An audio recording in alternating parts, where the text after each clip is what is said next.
Well, when I saw the rule change or whatever, the reinterpretation of it, I guess is what they were calling it.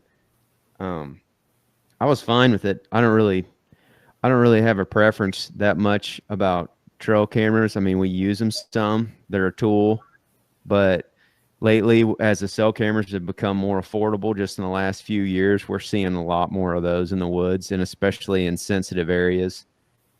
6, 7 years ago, when a cell camera was 400 or 500 bucks, and they didn't have tremendous battery life, you know, you could still use them and put a few of them out here and there, but the average guy couldn't afford to buy 10 or 15 of them.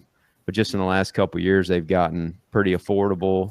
The technology's gotten better. The battery life's gotten better. So like guys can go back into bedding areas in July and August and set the things up with lithium batteries and leave them sit there all year. And we were just running into a lot of cameras in general. I mean, even way back in there, not necessarily a ton of people, but just cameras all over the woods. And I don't know. It didn't really bother me one way or the other whenever they had that rule change. And like I was telling you guys before we started, we did a podcast about it. And we kind of did this round table thing where we all talked about it and talked about our feelings and whatnot.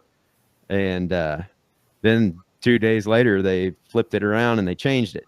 So the one thing that I did not like about it initially, and I think this is the reason why they changed it, is they did not, it was just like, boom. There was no public comment period that I'm aware of. Yep.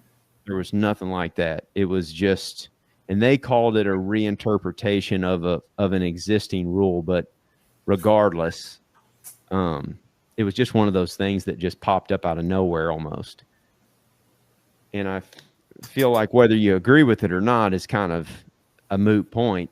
You don't want to set that precedent that they can just make decisions without talking to, the stakeholders, which in this case is pretty much everybody that uses public land, not just hunters, but anybody that's out there. They need to hold some sort of a public comment type deal or vote on it or whatever. And I think that's ultimately why they, backed that up or walked it back and changed the rule back around.